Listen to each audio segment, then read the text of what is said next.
got a chair in my backyard, a view of the river rolling near, a night sky taking me to forever, a mortgage that keeps me near, an old guitar and a favorite tune.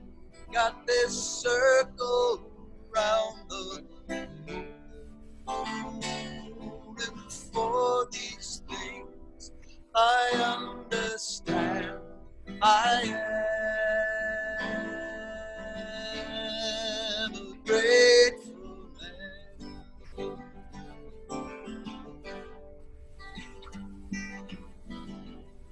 Got a good woman who's loved me close when I got too far away. Got two boys and a lovely girl who taught me how to play. A ginger cat that spoons and an ornery dog. It's raccoons, and for these things I understand. I am a grateful man.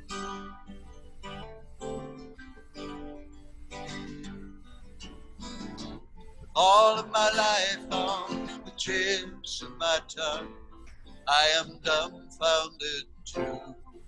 Oh, suddenly seeing for the first time what I've seen 1,000 times before.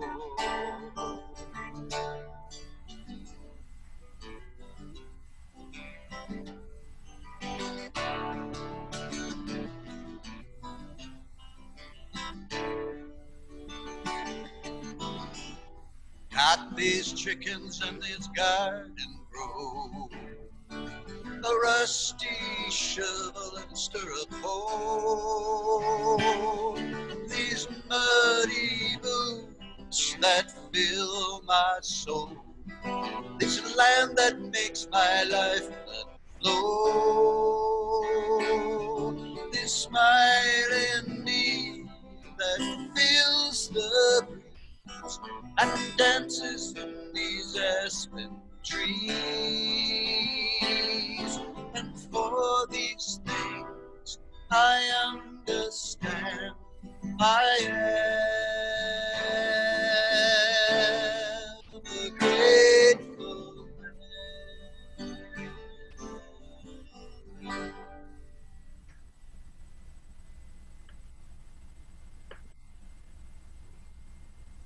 Wow, that was Russell's first song for us. So, Russell, I'm going to let you talk for a while, and then if you get stuck, then I'll ask you a few questions. How's that? Okay. Okay. Yeah, so thank you for inviting me here. I feel really honored. I have uh, been helped by the association. I mean, the first time I remember I showed up, I was just amazed. I just felt like I'd come home to my community. It was like I just felt like I was finally understood as to what I was going through, and it was such a positive experience. And even though I haven't come to like a lot of the meetings, I really think that this organization is very helpful. So uh, maybe I'll just tell you a little bit about my brain injury. Um, so in 2011, I had just moved and into a new apartment, and I was picking up a pile of heavy books, and all of a sudden all this pressure just went into my head, and I had got this terrible headache, and my partner took me to the hospital, and I was emerged for like 4 hours in intense pain. They had misdiagnosed me. and turned out I had something called a subarachnoid hemorrhage, which is a hemorrhage in the blood vessels between the brain and the skull. And so I was in the hospital for about 7 days, recovering, doing some tests, finding out, uh, where the break in the blood vessel was. And miraculously, like, I survived fairly well. Like 50% of the people that have that thing happen to them, they die. And about 30 to 40% of them have some kind of permanent disability. And then within 4 months after that, um, apparently 50% of the people have a second occurrence and they die. So it was like, for me, it was a miracle I survived. Uh, and then in 2014, I had a car accident, hit a deer on the highway, and I got a concussion and had after effects from that. And that's kind of when I went seriously more downhill, because that was a second incident. And then 2017, had another car accident. And in doing research on brain injury, I realized I probably had other concussions when I was a kid, playing football and baseball and hockey. So that's a little bit about the history of myself, my brain injuries. So obviously music is a big part of what helped you. Tell us a little bit about what you did before your brain injuries, and how you used music to get to where you are right now. Well, uh, before my brain injuries, I'm still doing a little bit of this now, but I was a retreat facilitator, so I would run retreats for people that were, feeling a sense of loss in their life. They've lost a sense of who they are, their purpose, why they're here, who they really are inside. And I would do retreats. There was one called the Coming Home Retreat, and I do a Life Purpose one. There was another retreat called Deep Calling. And then I also did one-to-one counseling with people. So I've been doing that for about 35 years, and previous to that, I ran a retreat center for about 11 years, and so that's what I was doing before. Obviously, my brain injuries affected me, so that compromised my work to some extent. But you asked about music. Music is always, for me, it's always been kind of in the background. And I went through a real down period. Maybe I can tell you a little bit more about my down period after my second brain injury. And I just, was getting depressed, and just feeling negative all the time. And I decided I got to find something that brings me some joy. And so I started playing my music again, and lo and behold, that helped bring some joy into my life. And I started to feel a little bit more motivated. And then later, after I did some some studies, like I'd done a lot of research, trying to find out a way to help myself, I found out that music is particularly good for the brain, especially when a person is like playing an instrument or learning an instrument and singing. It involves all different parts of the brain. There's the part of the brain that's connected to movement and locomotion, and then the part of the brain that's listening, and then there's the part of the brain that sings or speaks. And so it harmonizes the brain, and it helps build new neural cells. So I found that music was really helpful to me, and so I started writing again, and that kind of evolved into more creativity, and now I'm recording a CD. So it's been really helpful to me Okay. in that Eh, way. So you were already an accomplished guitarist and songwriter and singer before the accident then. Yeah, before that, I had recorded a CD in 2001, but because I got so busy with my other work, I really let that go, and I wasn't doing so much of it. Um, and then I just decided that as I said, I needed something to bring me joy, and I started playing a lot more. I forced myself to learn some new songs and go out to open mics and sing, and um, even some of the songs that I wrote were cathartic in a way. I remember writing a song called "The Black and Blues," and it was all about this depression that I went into after my brain injury, and and writing that song down, writing down my experience of going into a dark place, and then the urge to want to come out of it was a great release for me.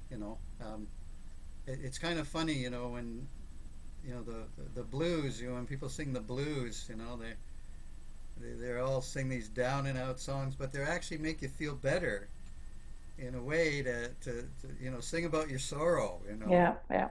Great. So that was So helpful.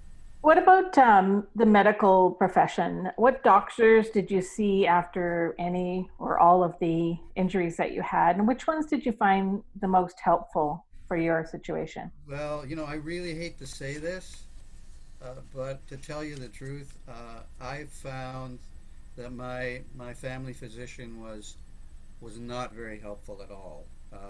After I had my hemorrhage in my head, she said, "Russell, I'm so glad to see you're alive.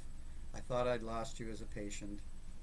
And she never referred me to any support Mhm. groups. She never suggested that I might have some after effects. And uh, once I started experiencing some after effects of what I would call like post concussion syndrome, which is a whole syndrome of cognitive and emotional detriments, um, I had to educate her. Right. And so I had to kind of be my own advocate and try to find my own way. And it took me, a number of years of trying out things and finding my way. One of the people that helped like, I just came across these people by myself because I didn't know your organization existed at the time. And I came across a man named Dr. Comer. He specializes in brain injuries in Burlington, and he believes that the hormones go out of whack when you have a head injury. So he put me on testosterone and thyroid because those were low. And then he gave me a whole slew of supplements like omega 3s, uh, vitamin D, different supplements uh, that help my brain recover. Right. And so, like in about 6 weeks, I started to come out of my depression. And there are other things that I did. There's something called neuro-optimal feedback. It's a Yep. method of retraining the brain, and I did about maybe 20 sessions of those. And I remember maybe about the 10th session, it was like I walked out of the office, and it's almost like I felt my brain turned on. It was like suddenly the light or the light, I felt lighter in my head, and I felt Okay. more awake and aware. Another man named John Ball, who's in Waterloo, he's an osteopath. I was having this kind of ongoing pressure in my head, which I realized it comes from the inflammation in the brain when there's a brain injury. And so I did some osteopathic treatments with him. We adjusted my neck. and within about 3 treatments, that was gone. Yeah. This Good. low-grade headache. Um, Well, let me interrupt you there. Let's listen to something else that you wrote. It's called "On Our Way Home." I'm okay. gonna just pull it up and then I'm gonna share the screen. Okay.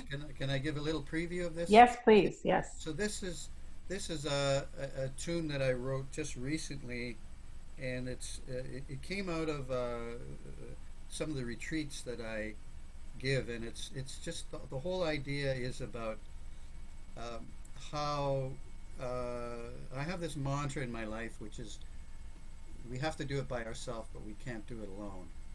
And so this song is about getting together and being there for one another in our healing. Yeah. Let me just read a couple of lines from this. We don't need no saviors. We just need a friend. Lots of gentle listening till we find ourselves again.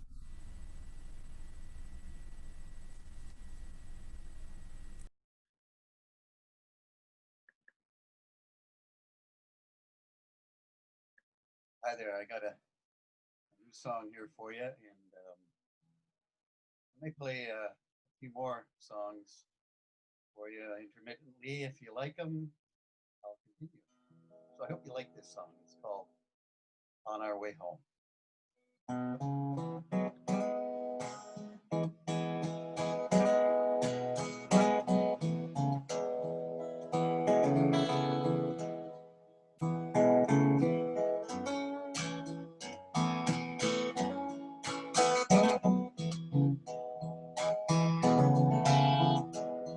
I see you've been a stumbling,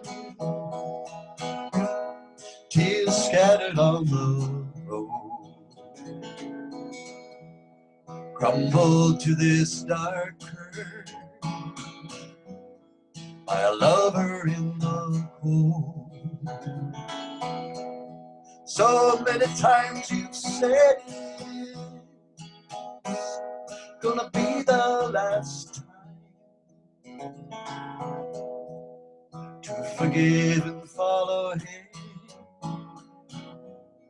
Now he's left you behind.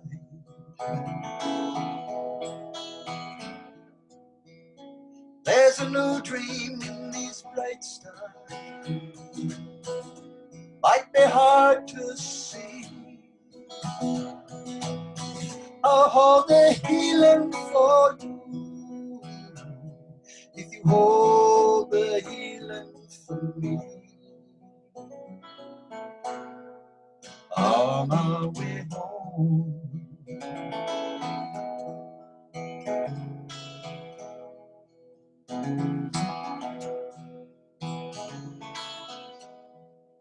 Can I sit beside you? Got left here in the night by a crazy making, needing to be right. Hurts and denials in a web I got caught. Pulled hard on my heartstrings, tied my soul in a knot.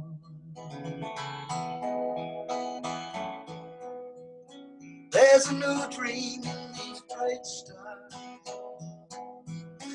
Might be hard to see. I'll hold the healing for you if you hold the healing for me. On our way home.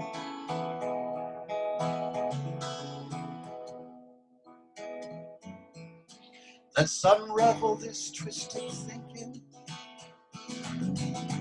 wrapped up in someone else. Stop doubting what we see and trust in ourselves.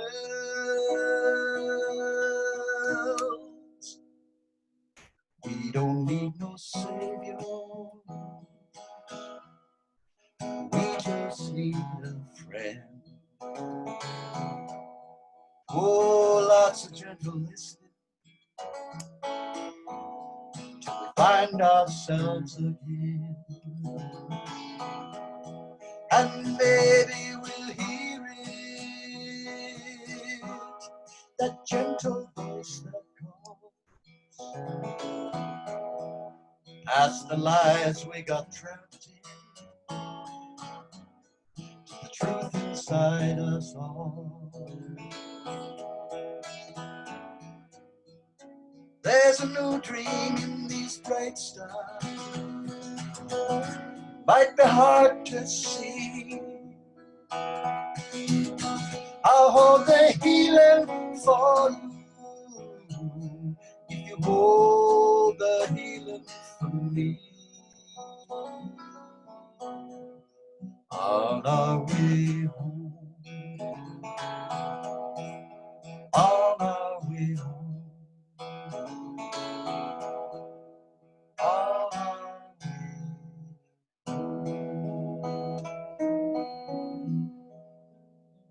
home.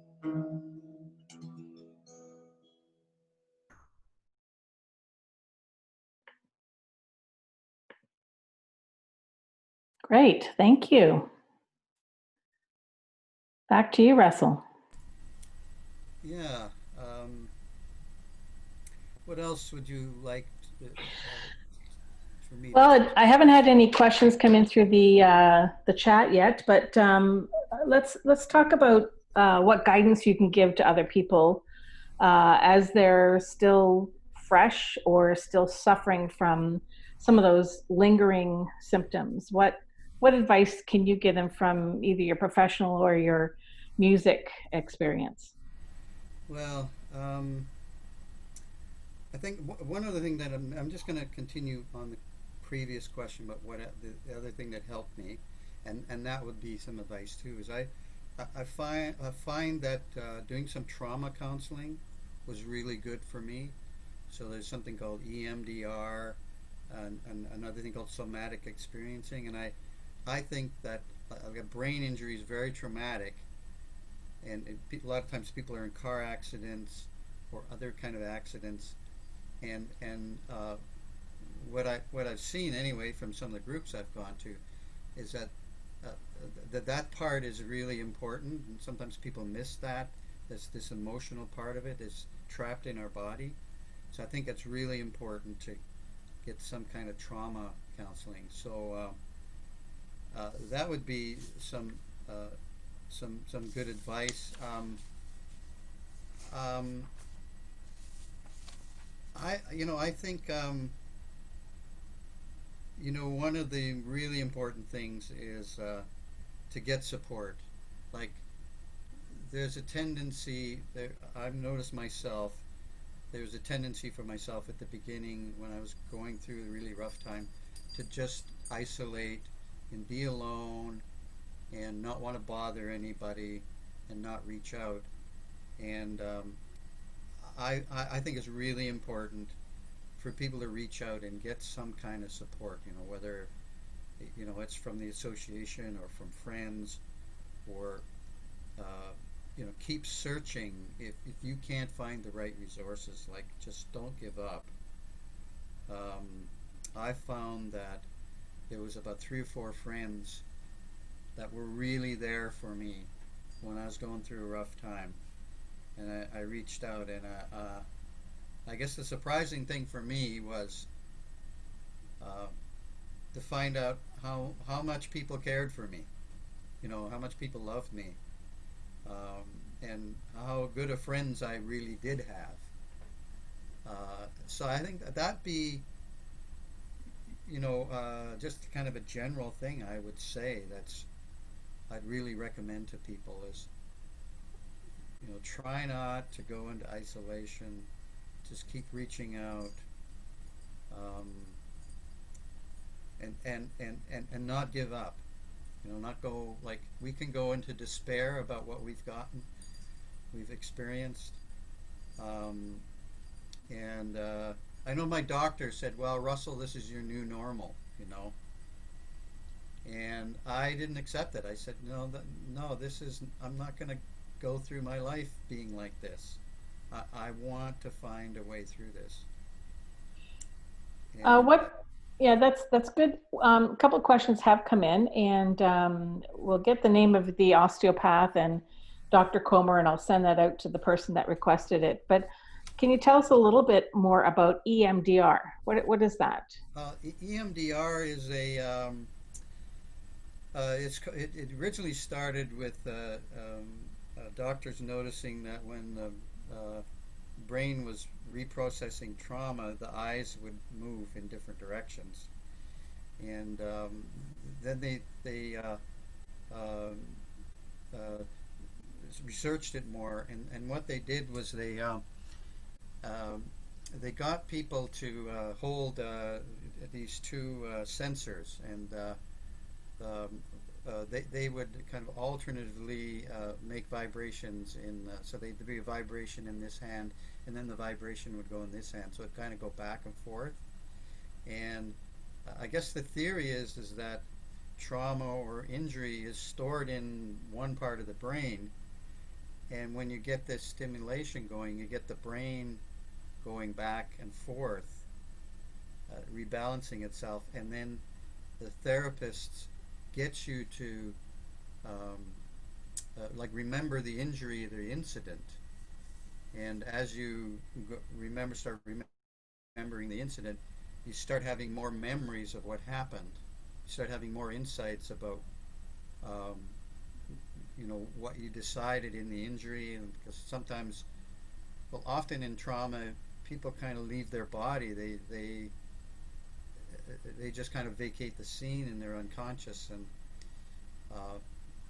they don't really know what happened to them. So in this therapy tends to bring up very gently the memories and help people reprocess the trauma.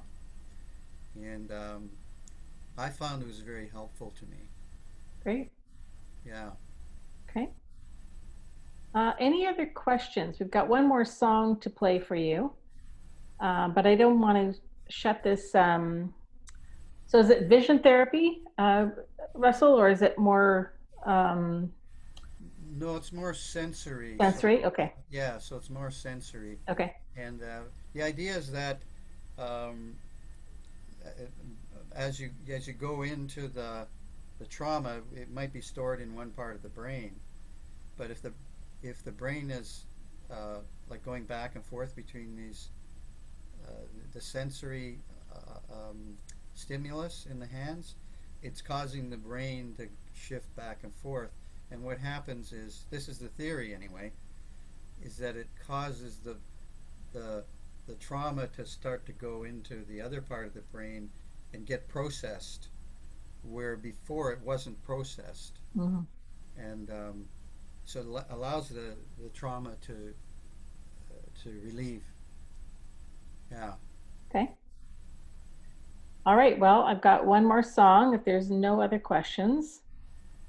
This one's called Little Saviors, and we'll shut down the recording after this song.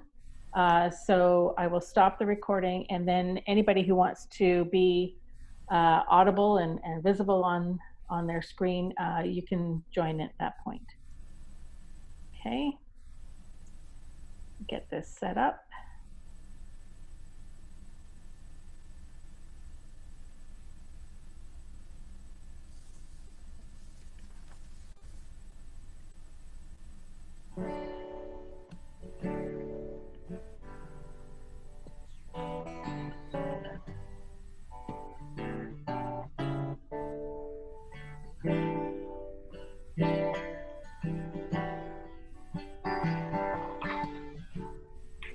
My name is Peter Samuel.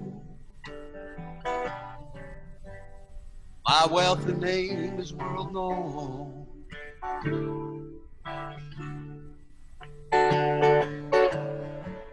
I'm the prince of the golden empire, growing deeply in my bones.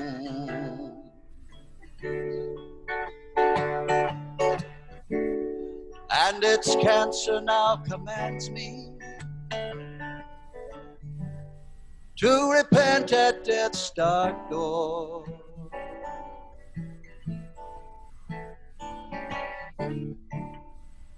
A financial giant I am, level now to this common shore.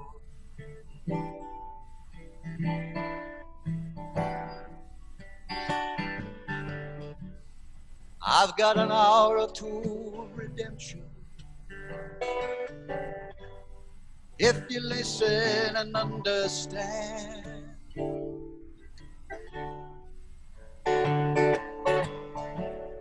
May my lost life be a lesson to make you more human.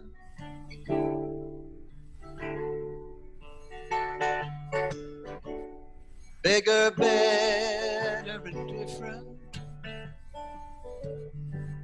Accumulation's my family sin.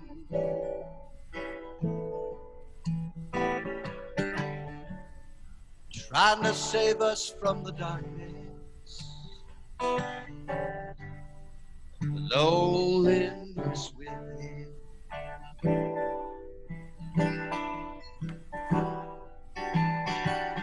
There's a tear in the veil that hangs here unseen as we open up slowly and reach forth to see that the journey of life is right here between us. In my yearning for you and your yearning for me.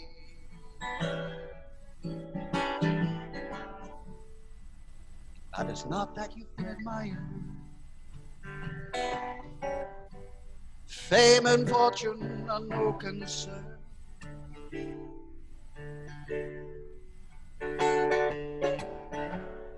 Only matters that you've given love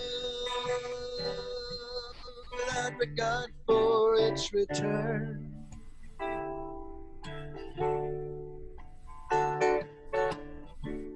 So tell my wife that I love her.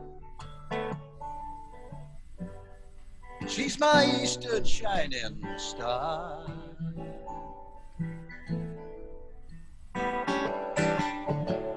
She was there when I was wailing in the champagne and the caviar.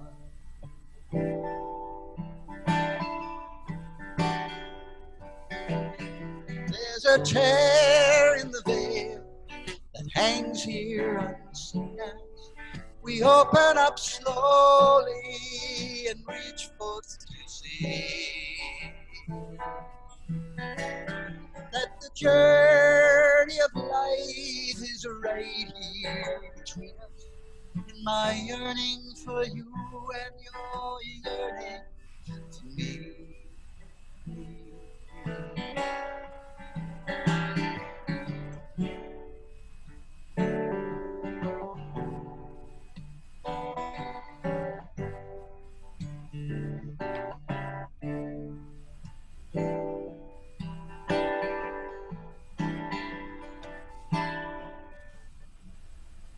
As I slip into forever, the only riches I can show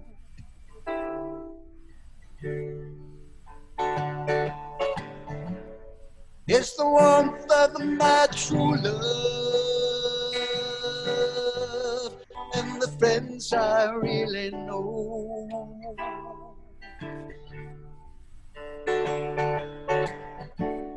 I thought my gold would save me. Death's turned it all to dust.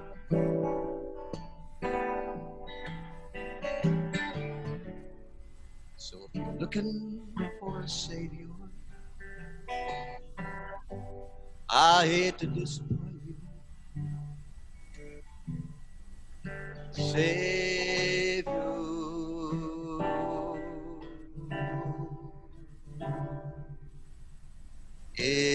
his arms. Each and every one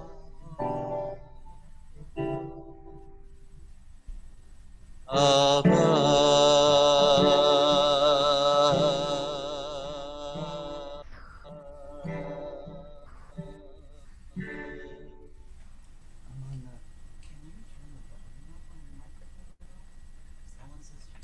Wow. I can listen to you forever. She's controlling it. Ever. I can listen to that forever. Thank you so much. I'm going to stop the recording now.